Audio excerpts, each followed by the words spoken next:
Welcome to Mastering the Art of Success. Thank you for joining us today.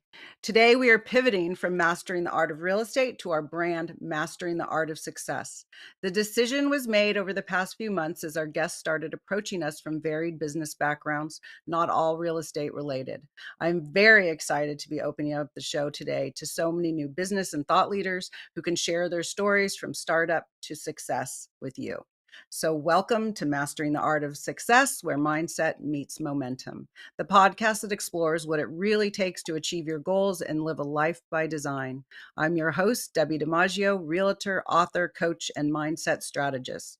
Each week, I sit down with inspiring entrepreneurs, thought leaders, and innovators to uncover the stories, strategies, and mindset shifts that fuel their success.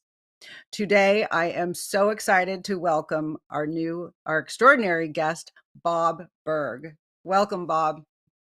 Hello, Debbie. Great to be with you. I am so excited to have you here. Bob and I literally met on Twitter about 6 months ago. And when we connected, I said something, responded to one of his wonderful posts, and I didn't know if it was the real Bob Burg, but it was. And then I sent you an email a couple weeks ago and asked if you'd be on my podcast, and you said yes. And so thank you so much. We're going to get right into it. So Bob is a sought after speaker and the co-author of the international bestseller, The Go-Giver, a book that has transformed how entrepreneurs and professionals view success. His message is simple yet profound. Success is not about what you get, but what you give. Today, we'll dive into the principles that have helped millions of people achieve both financial and personal fulfillment. So grab your notebook. This is a conversation you will not want to miss. For more than 30 years, Bob has been successfully showing entrepreneurs, leaders, and sales professionals how to build relationships, communicate their value, and accelerate their business growth. Although for years he was best known for his sales classic Endless Referrals, it's his business parable, The Go-Giver, co-authored with John David Mann, that has created a worldwide movement. While part of a 4-book series, The Go-Giver itself has sold well over 1 million copies and been translated into 30 languages. It was rated number 10 on Inc. magazine's list of the most motivational books ever written and was on HubSpot's 20 most highly rated sales books of all times. Bob is the creator of Go-Giver Academy, online learning portal featuring the Go-Giver Success Vault, which includes all of his online courses as well as additional business building resources. He also publishes the very popular Daily Impact email. Both of these can be accessed at his website, which is burg.com. He is an advocate, supporter, and defender of the free enterprise system, believing that the amount of money one makes is directly proportional to how many people they serve. He is also an unapologetic animal fanatic and serves as part of a South Florida rescue, foster, and adoption organization. Welcome, Bob. So Debbie, I excited love to have you. Thank you. Great to So, be with Bob, I always like to start with where did you come from and how I want to know how Bob Burg became Bob Burg. So, start from where you grew up and how did you get, what was the evolution before you got to all of these books and what you did after college and, how you were raised, what your family and upbringing was like. I'd love to hear the story. you. Well, I was very fortunate to have two great parents who set a fantastic Nice. example. So that certainly was very, very helpful. My business career began, I was a broadcaster first for was a sportscaster on radio, and then I was a television news anchor for a very, very small affiliate, ABC affiliate out in the Midwestern United States. But I really wasn't that good at it. I was better on radio than I was on TV. I guess as the old joke goes, I had a much better face for radio. But on TV, I really I did sports on radio, and I that was kind of my wheelhouse. I wasn't really a news guy, but it was the only job opening, and so that's why I took it.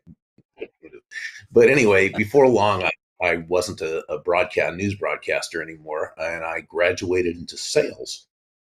Now, but I had no experience in sales, no formal training. So for the first few months, I really floundered. I could knock on doors, I could make phone calls, I didn't do them well, but I did them right.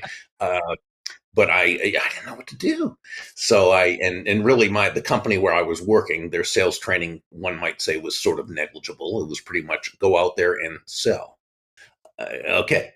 So I'm just kind of flailing away. I had what Jim Rohn would have described this as: I had the motivation, but not the Mhm. information.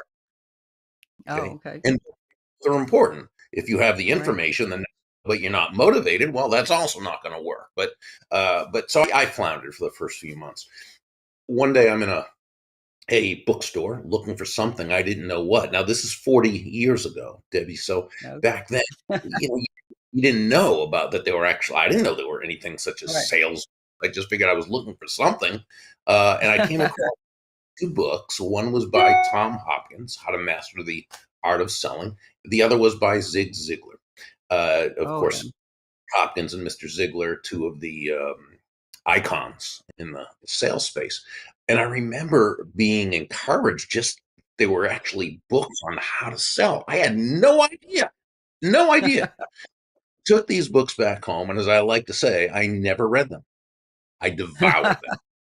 Oh, Okay, okay. I just home every night and until the wee hours of the morning. I'm reading it and I'm underlining and I'm highlighting and I'm taking notes and I'm dog earing pages and I'm practicing and I'm rehearsing and I'm within 3 weeks. I was going to say within a few weeks, my sales began to go through the roof. Now there was Wow. yeah, now there was certainly no difference in me as a person 3 week from three Mhm. weeks, but now I had a methodology. Okay. I had a roadmap. I had a system, if you will. Now, Mhm. personally, I define a system because I'm always defining things Yes. obnoxiously.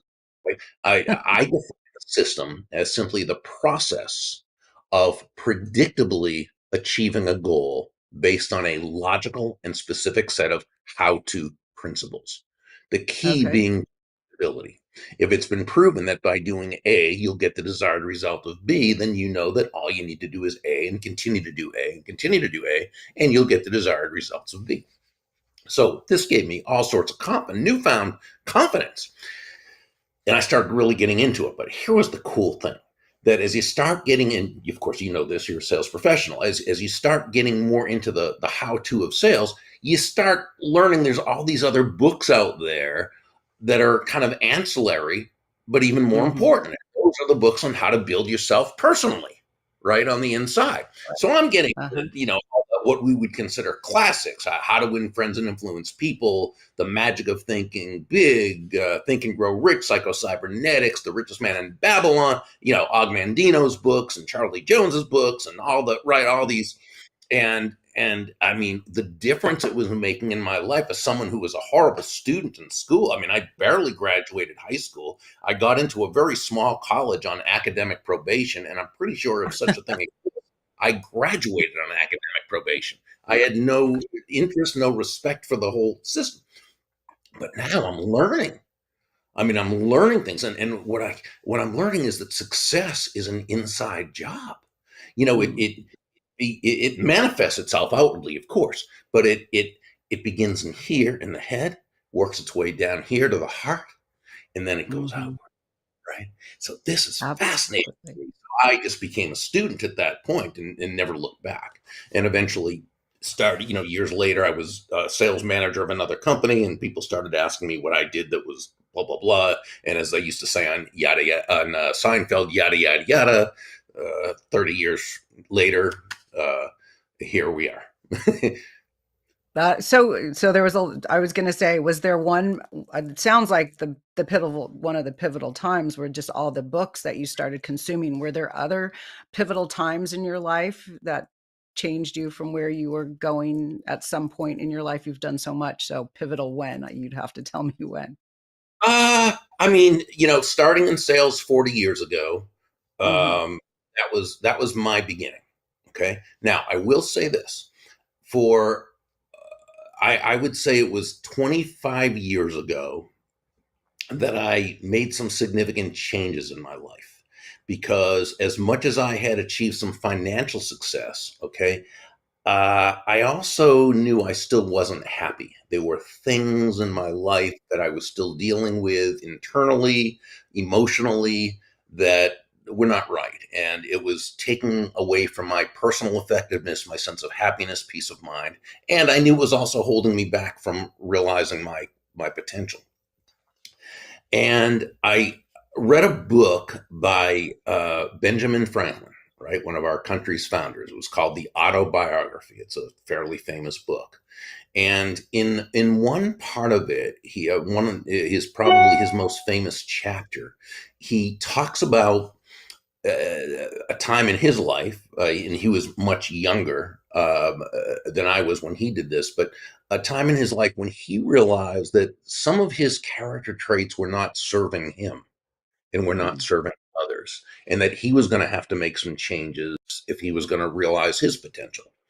And of course, there were no real self improvement books, personal development books around them. But fortunately, he was at that time, when he was. But fortunately, he was an inventor, so he invented a system in which he okay. could improve himself. And he took 13 character traits that he felt he needed to work on, and he wrote them down and focused very diligently on one per week. So for 1 week, he would work on this one Wow. trait, nothing else. He would just totally focus during his Mm, business personal day on this one. Then he'd go to the next one and do the same thing, and the next one for 13 weeks. Now 13 times 4 are 52. There are 52 weeks in a year, so he was able to go through his personal development course 4 times in a year. love. It made a big difference for him. So I followed again. He had a system Yeah, process of predictably achieving it, right? That just like we were talking about. So I did the same thing. absolutely. Now, some of the traits were the same as Dr. Franklin's. Others were ones very specific to me. But in that year, that was a difference maker for me. I call it Bob 2.0. It's when Okay. I was able to start taking my life to another level of success, happiness, peace of mind, productivity, and so forth. So yeah, in answer to your very excellent question, yeah, that was a turning point for me. I love it. Is that when you changed from your sales jobs, and when did you start writing? I guess when did you start writing your first book? And was that kind of happening after you read this book? Did you launch into your writings? No, it was a little before that. So I began in sales 40 years ago. About 30 years ago is when I started speaking. Okay. Um, and I wrote my first book soon after that. It was called Endless Referrals. Subtitle was Network Your Everyday Contacts into Sales, and that was at that time it was one of maybe 3 or 4 books out there on the topic of business networking. Now there's Wow. hundreds there, and Right. I've read many of them, and I learned from each one of them. But back then there were only like three. mine was one of them. Right. Good, Right. we like it. And But yeah, tell so us about that book. What was it? Give us the premise of that book, and then we can go into The Go-Giver, but tell us what the first book was about. Yeah, so it was really written for entrepreneurs and salespeople who knew they had a great product or service. They knew it brought lots of value to their customers and clients. Um, but they didn't necessarily feel comfortable or confident in going out into their local communities and building the kinds of relationships with people that would cause people to want to do business with them both directly and or refer them to others. So it was my system that I had put together, based of course on learning from many other people. The basic Sure. premise, something I've been saying for years and years and years, uh, is that the basic premise was that all things being equal, people will Mhm. do business with and refer business to those people they know, like, and trust. Yes. And everything about the book was to help that person who, again, didn't feel they necessarily had that outgoing personality, to be able to help them Mhm. to do it in a way that was very comfortable for them and very confidence building for them. Love it. That's amazing. So now then you wrote The Go-Giver. How did that start? How did that come about? Because you have a co-author, and then let's talk about the 5 laws of the book. Yeah. So I had a basic idea for the Go Giver, to take some of the principles and endless referrals, put it into a parable, but it was not developed. I mean, at all. It was just a very sketchy outline draft. But I had fortunately met this guy named John David Mann when I was writing a monthly column for a magazine. He happened to be the editor in chief. A great guy, even back then, and that this guy's had so many. He's co-authored so many bestsellers at this point. It's off the charts. This guy is so good, but back then he was known only within a specific niche of people. And personally, I was one of them who knew who he was. And so as I got to know him through his, he edit my materials, and he was always excellent at it, but he was always very humble and very kind and very, he's, I thought, I would love to have John write this book with me, and him really being the lead writer. Yeah, I'm a how-to author. You can probably tell I'm step one, step two, step three. That's how I am. And so, but John's a brilliant storyteller. And I asked him if he would be interested in this. And fortunately, after we actually, what happened was, even back then he was really too busy doing what he was doing to work on this. But he said to his back then his fiance, now his wife Anna, he said, I don't really want to do this, but it's Bob. I mean, how can I just say no to him without just? And that's where the know, like, and trust comes in. That's where the relationship Right. really comes into play. Absolutely. They're over visiting her mom, who had a place at the time over on the west coast of Florida. They took John and Anna actually took a 4-hour drive over to where I live in Jupiter, Florida. We had about a 3-hour dinner discussing the book and what it would be like and blah blah blah. And about 3 weeks later, he calls me and says, Anna and I have talked it over. We like the idea. Let's do it. You know. And so Nice. we did. Now, John, again, he was the lead writer and storyteller. He's Oh, brilliant. I could not have done this with myself. It was definitely a team. And but the difficult part wasn't the writing, because again, he's so good at that. The difficult part was that our agent, in shopping the book to the New York publishing houses, we got rejected 24 times before the 20 wow. said yes and picked it up, and they turned out to be the perfect publishing partner. They were, Right. still are. And so everything happens when it's supposed to. Right, exactly, right. I've heard stories where people 80 times not getting picked up, and then it gets so staying with it, sticking with it, I think for sure is Hey, something that people yeah, have to do. No matter in business or whatever it is they're doing, you have to stick with it. And I was one of the guests on my podcast. She said, "No means next," and I thought, wow, that is such a great nugget. No means next. So give us a little. I know about the Go Giver because I read it and then I gave it to my son and his girlfriend, and I love it. get to know Um, that. yeah, it was great, and someone gave it to me, and I don't know, maybe when I joined BNI, they might have sent it to us, or somehow I ended up with the book. Like all things, I always say coincidence, I think not. It was all of a sudden it was there, and I read it, and I was like, "This book has to be passed on to everyone to read." I just thought it was wonderful. So for the people who don't know, let it sounds like can't really hear. For the people who don't know about the Go Giver, give us a little outline of what it is exactly. So yeah, it's a business parable, and we would say the main premise is this: that shifting your focus, and this is really I think where it all begins, shifting Mhm. your from getting to giving. And when we say giving in this context, we simply mean constantly and consistently providing immense value to others is not only a more fulfilling way of conducting business, it's the most financially profitable way as well. And not for any kind of way out there, woo woo, magical, mystical reasons. Not at all. It's actually much more Mhm. radical than that. Uh, Right.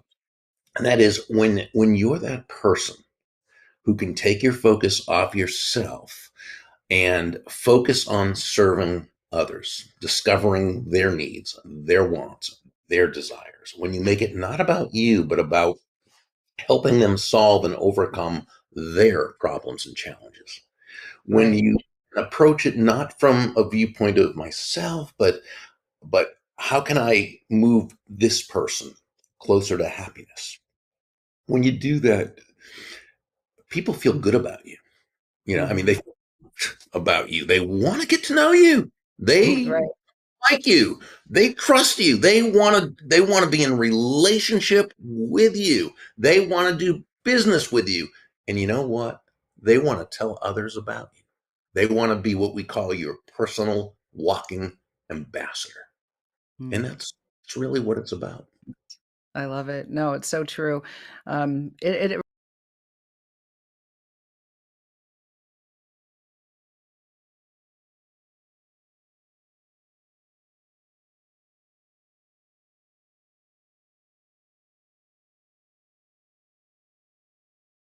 But it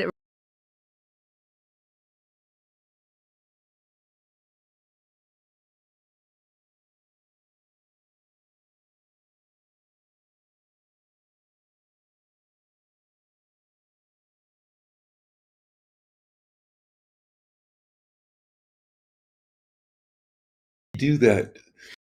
I love it. No, it's so true. I really believe that what you put out there comes back. A lot of people in real estate, as a realtor for 35 years and coaching other realtors, they say, well, how much, why do you do that if you're not going to get paid? And I said, it doesn't matter what I do. I might do something for someone here has nothing related to anything in real estate or anything. Just you're doing a good deed. And then it comes back all the next day. Maybe I sold a house because there was good karma in the air for me. It's just what you just do, and stuff always comes back. I firmly believe that.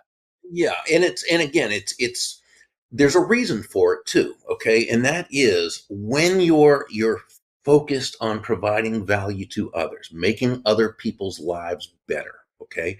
What happens is you are touching the lives of lots and lots of people directly and indirectly. And what happens is you create what John and I call the benevolent context for your Okay. success. No, it's not magical, but Right. somebody who helped, okay, someone who you helped talked about somebody else. It's, oh yeah, that's it, and sometimes it might be five people down the line, but it comes Absolutely. saying, but so there's it's not magical, not mystical. It makes such perfect sense. And so when people approach things as well, if I'm going to do something for that person, I've got to get paid for it. You can, I mean, you can do that. You can do okay. I mean, you can Yeah. maybe make a living doing that, but boy, is it tough that way because you're Right. really developing those relationships, those know, like, and trust relationships, and having lots of people who really want to see you succeed. And again, it's not just wanting to see you succeed. It's they feel a trust in you. They Right. see you being both competent and of high character. Right. It's not make and I just had a call yesterday with someone who wants me to meet someone to possibly list her house, and the agent they had met before said, "Oh, you have to sell to the older woman. You have to sell." And so when the my friend called me, my mother's friend called me, and I said, "Well, she doesn't have to sell the house now. She can rent it. She just needs some time. She doesn't need to just it doesn't have to be a fire sale. She doesn't need the money. Let her, and that's why the person who was referring me said, I really want her to talk with you because you're not going to just push her. And it doesn't matter. Some people, people want to push to the money, but that's not going to get you. I mean, it Yeah. might get you one deal, but it's not going to get you, like you said, Ah, the ah. residual. Yep, absolutely. Ah, perfect. Yes. So, what are the 5 laws that will bring you both personal effectiveness and professional success? So the five laws themselves are the laws of value, compensation, influence, authenticity, and receptivity, and they work holistically. The law of value says your true worth is determined by how much more you give in value than you Mhm. take in payment. Now, when you first hear this, it's a little counterintuitive because give more in value than I take in payment. That sounds like a recipe for bankruptcy, right? We have to understand the difference between price and value, right? Price is a dollar figure. Right. It's finite. It is what it is. Value is the relative worth or desirability of a thing, of something, Mhm. to the end user or beholder. In other words, what is it about this thing, this product, service, concept, idea, what have you, that brings so much worth to another person that they Mm. will willingly exchange their money for it and be glad they did, while you make a very healthy profit? May I give you a very quick example? Sure. Okay. Let's say you hire an accountant to do your taxes, and she charges you. We're just going to name a round figure, $1,000. Okay. Now that's her fee or her price. But what value does she give you in exchange? Well, through Mhm. her years of learning her business, her experience, what have you, from and through her desire to get to know you, your needs, your wants, what you're looking to accomplish, your business, she's able to save you $5,000 in taxes. She saves you countless hours, freeing you up to be more productive. She provides you and your family with the security and the peace of mind of knowing it was done correctly, right? So Right, it gave you well over $5,000 in value in exchange for $1,000 fee or price. She gave you literally more in value than she right, took payment. You feel great about it because you got much more than what you paid for, but she also made a very healthy profit because it was right. worth it for her to exchange her time, her knowledge, her energy, and so forth for this $1,000 fee. So in any free market based exchange, and when I say free market, I simply mean no one is forced to do business with anyone Mhm, else. So on their mhm, own. So in any free market based exchange, um, there should be at least two profits, right? The or the customer profits and the business owner profits. The buyer and the seller both profit because both come away better off afterwards than they were mhm. before. That's basically Absolutely. the law of value. Now, of course, it goes much deeper into how to Right. create that value, but that's the basic law. Now, law number two, the law of compensation, takes it a step further. It says your income is determined by how many people you serve. So while law number one says give more in value than you take in Mhm, payment, two says the more people whose lives you touch with the exceptional value you provide, the more money with which you'll be rewarded. Your accountant in the first example did a great job of giving you more in value than she took in payment. If you're her customer, her client, you feel great about her, you would do business with her again, and you would tell others about her. Well, her other clients feel the same way.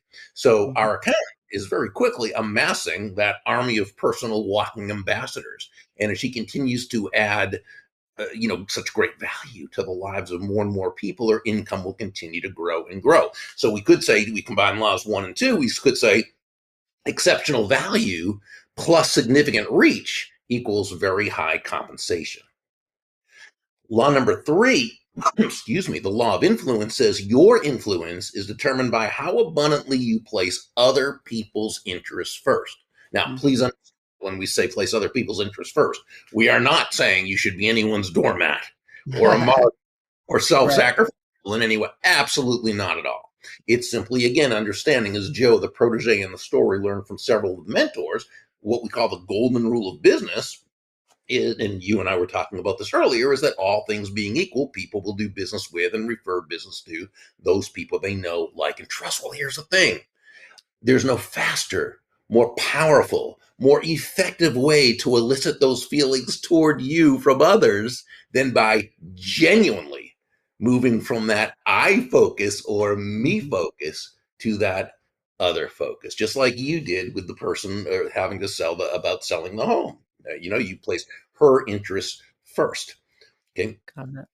Law number four is the law of authenticity. This says the Mm, most valuable gift you have to offer is yes, yourself, right? yes, Uh, yes. and in the book, Deborah, who was the realtor in the story, she said that, all the skills in the world, the sales skills, technical skills, people skills, as important as they are, and they are all very Mhm, important. They're also all for naught if you don't come at it from your true, authentic core, right? absolutely. Boy, when you do, people, they feel not only great about you, but they feel comfortable with you and they feel safe with you because they know who you are and who they're getting. I Right. define authenticity as simply acting congruently with one's values. Okay. Yep. And law number five is the law of receptivity. In Mhm. this, it says the key to effective giving is to stay open to receiving, That's right? a hard one.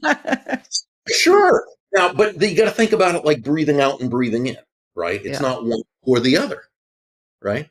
It's you right, breathe out, you breathe in, right. you breathe out carbon dioxide, you breathe in oxygen. You breathe out, which is giving, you breathe in, which is receiving. Giving and receiving, contrary to the horrible anti prosperity messages we seem to get from the world around us, giving and receiving are not opposite concepts. Giving and receiving are simply two sides of the Mhm. very same coin, and they work in tandem. The key is to focus on the giving and allow the receiving. This is why John David Mann and I say that money is simply an echo of value, right? That's good, You're yeah. focused on the giving of value, touching lots of people's lives, placing their interests first, coming at it from your true, authentic core. And then you have created again that benevolent context for success, and you're able to receive, and you receive in abundance. Absolutely. No, I think it's and so on that, about a year and a half ago, I joined BNI. I didn't really know what BNI was, Business Networking International, and I love it. I love that it's a definitive time each week. I love the way they make it comfortable for you to do your pitch, where you are in essence asking for the business because you're describing what you do, so you can help others. Tell me about your relationship with Dr. Ivan Meisner. I think you might have written a book together, and you guys have similar messages. So give me a little background on that. Yeah, we never wrote a book together, but we both blurbed for each other's books. You Okay. know, Oh, someone, okay. Yeah. you know, I have the entire Ivan Meisner collection. In fact, and I told him this when we were on an interview. I think he was on one of my podcasts at the time. I told him I have his very first book, which he wrote, spiral binder type of thing. I'm a huge fan of his. First of all, BNI, just great concept, wonderful concept. And Dr. Meisner founded this many years ago. But his saying, and a lot of people use this saying and they don't attribute it to him, Mhm. and they should because it's his saying, and it's actually trademarked, and that is "givers gain." That was Dr. Meisner who coined that phrase, and I think it's a phrase that has revolutionized business So I all over. wasn't sure who came first, the chicken or the egg. Was that you or him?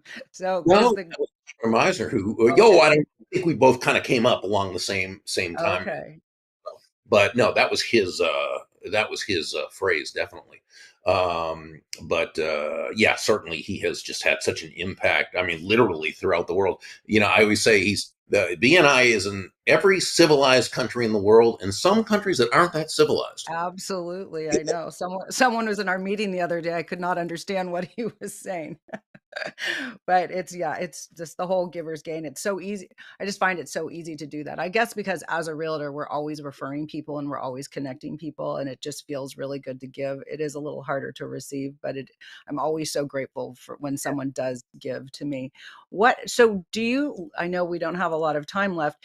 What is your take on having a mentor, and are there anything to avoid when seeking a mentor?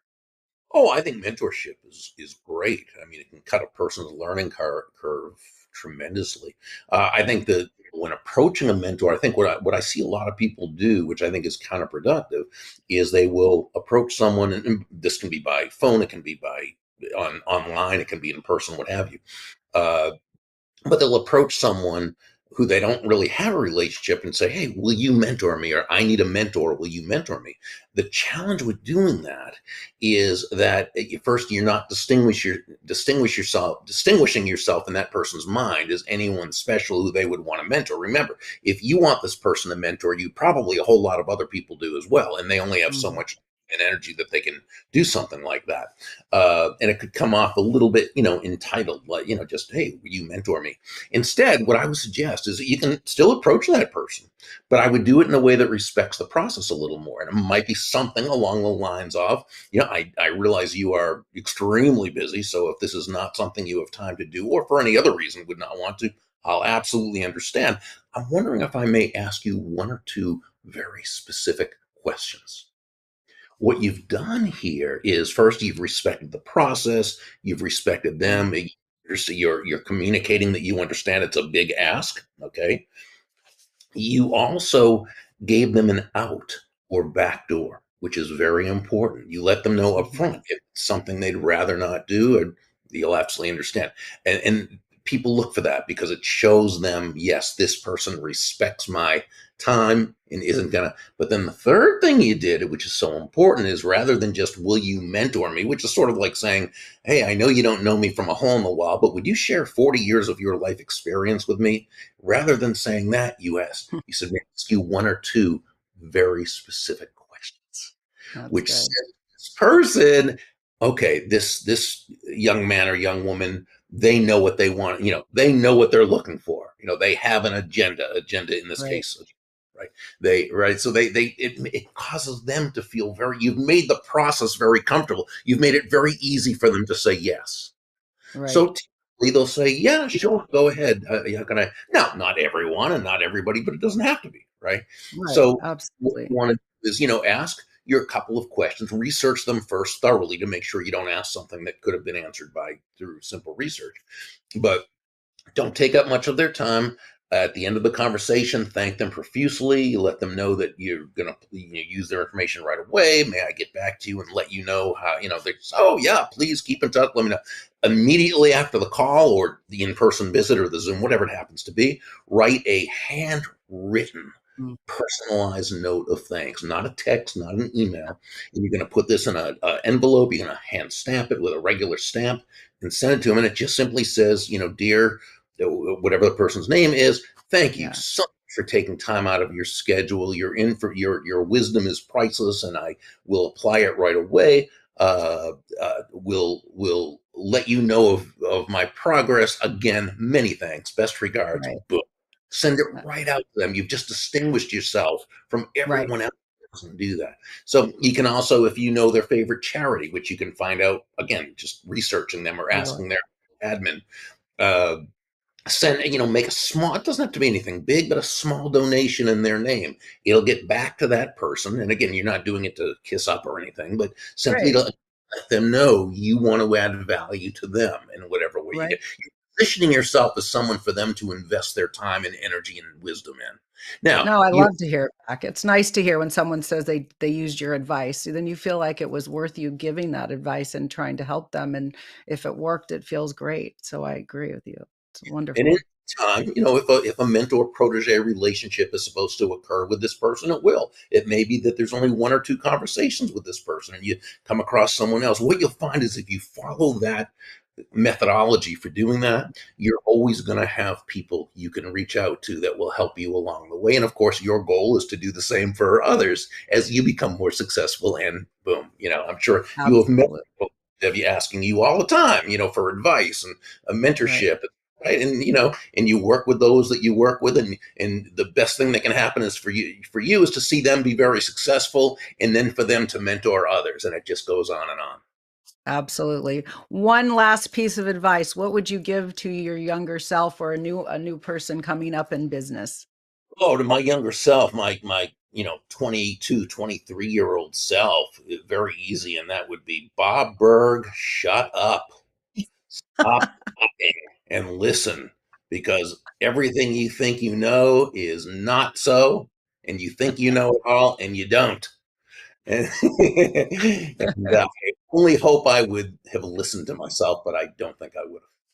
No. Well, I am just thrilled and honored that you accepted my invitation, and I look forward to continuing a relationship with you and to diving into all of your books. Thank you so much, Bob, for your time today on my first episode of Mastering the Art of Success. Very grateful. Thanks for having me. Thank you. Tune in each week for another episode of Mastering the Art of Success with host Debbi DiMaggio. Thursdays, 2 p.m. Eastern. Real stories, real strategies, real success.